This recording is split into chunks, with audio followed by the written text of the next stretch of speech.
Hello and welcome to our presentation of the aixtream user interface, including its most important features, like the pipe concept and all associated features.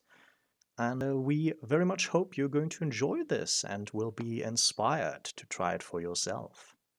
Currently, we are in the dashboard. What makes the dashboard special is that's a menu that allows you to freely customize it with various what we call widgets to basically create a menu where you can do all the control and monitoring that you like from one menu, specified to your use case. Right now, you're seeing a prepared dashboard, which I think is a fairly standard one. So you have lots of overviews for the connections that are currently running, a bit of network status, level meters, and volume control, of course. But you can very easily create new ones. So if we go on new here, for instance, you can see here the selection of widgets, which it has to be noted is always growing. So we are constantly developing new widgets to satisfy new use cases or specific ways how to use our software. I'm just going to quickly click something together here to give you an idea. The unnamed because I didn't give it a name. And now we have our DTMF widget here. Zip calls currently here is nothing prepared except the examples, but you get the idea. A quick zip dial widget and tips of the day, which is from my pool, of course. If you or your customers have specific requests for widgets, then they are always welcome, of course. For larger projects, maybe there needs to be some good development time, but usually it isn't too difficult to include new widgets as they are requested. The next big thing, and perhaps the biggest thing, is the pipes menu. Pipes is what we refer to the individual connection configurations. The reason is that we display a connection as a so-called pipe of elements.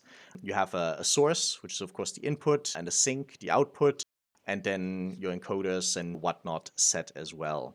So right now you see some example pipes, but it will probably become clearer once we actually create a pipe.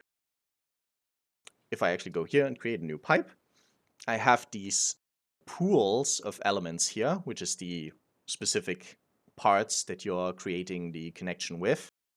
So you have your sources. Audio processing is basically everything that doesn't fit anywhere else.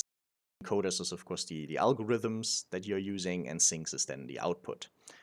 Let's say I wanted to configure an AES67 input. This would be audio over IP, is what we call it here, because this also covers things like Ravenna and Dante and so on.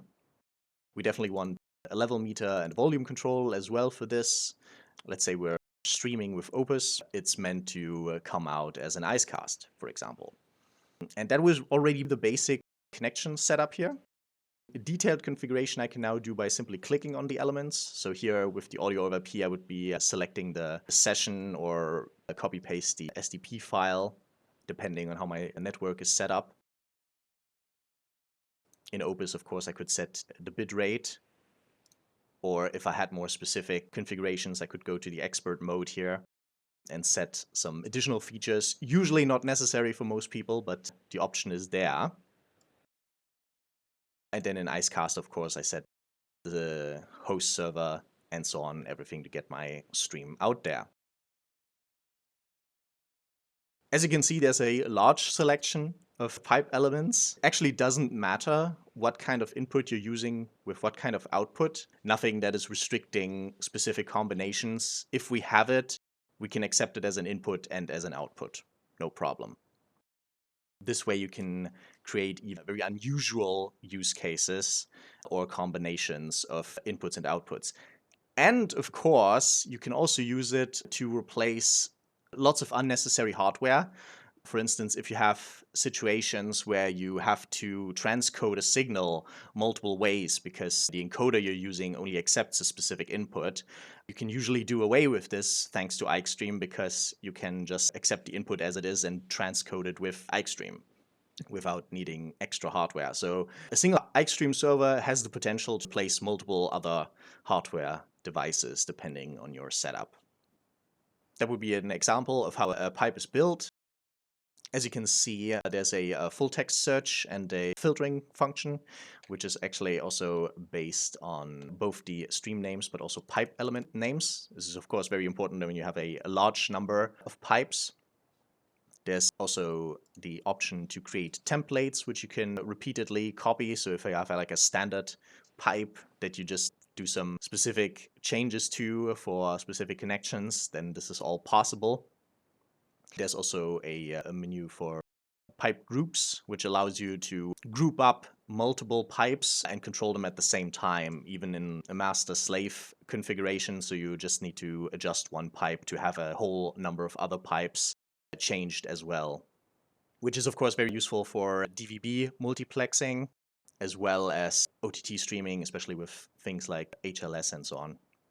We now, with the version 2.0, include audio on demand, so you can create podcasts and audio libraries with aixtream as well now. And there's actually a separate menu for this, which has a strong focus on guiding the user, so it's also very easy to actually set up. One more interesting function, I think, is called the applets. The idea behind applets, they are if-then scripts that allow the user to program system behavior.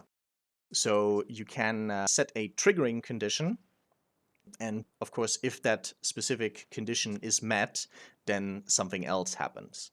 So in this example that you are currently seeing, it would mean that if the jazz stream here, which is one of the example pipes you saw earlier, goes inactive for whatever reason, maybe there's silence detection or there's just an error in general, then the pipe that we called interview would start. So it's a simple backup scenario in this particular case. You can also set up scenarios like when a specific error is encountered, an email should be sent to an administrator, for example, or a webhook should be engaged. So it's also very good for monitoring, for advanced monitoring of errors and just general system behavior. To round this out, a few more words on the general process here. We also have a very advanced user rights management. You can do a lot with it, so it's especially good when you have use cases with many non-technicians that need like restricted rights so they don't do any mistakes and so on. Definitely covered as well. One more thing I would like to talk about is our license model. As you can imagine, since this system scales from like 2 channels to hundreds of channels, a normal one set price, of course, doesn't do it. So for this reason, we have a license model that scales based on how many pipe elements you're using. If you have like a use case where you just need 2 Opus codecs, which would be included in the basic codecs here, then you just have 2. And of course, if you have 100 or more, then you buy 100 of those licenses. And we would like to think that our prices are actually very good on every level. aixtream is always an affordable solution. Of course, it's an advantage for the user, but it's also an advantage for us since we're focused on software. It makes things like delivering to the end user and also maintaining everything easier for both sides in our experience.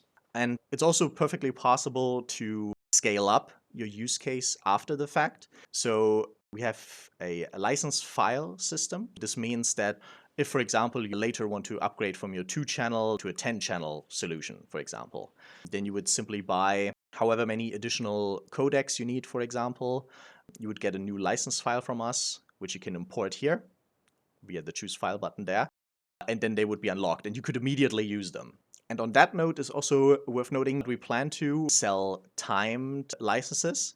So for example, if there's like a football championship and just for a few months you need a few extra connections to handle all the audio, then you just buy those licenses for however long it is. Then they would expire, but you didn't have to pay the full amount for licenses that you're not using the entire lifetime of your system.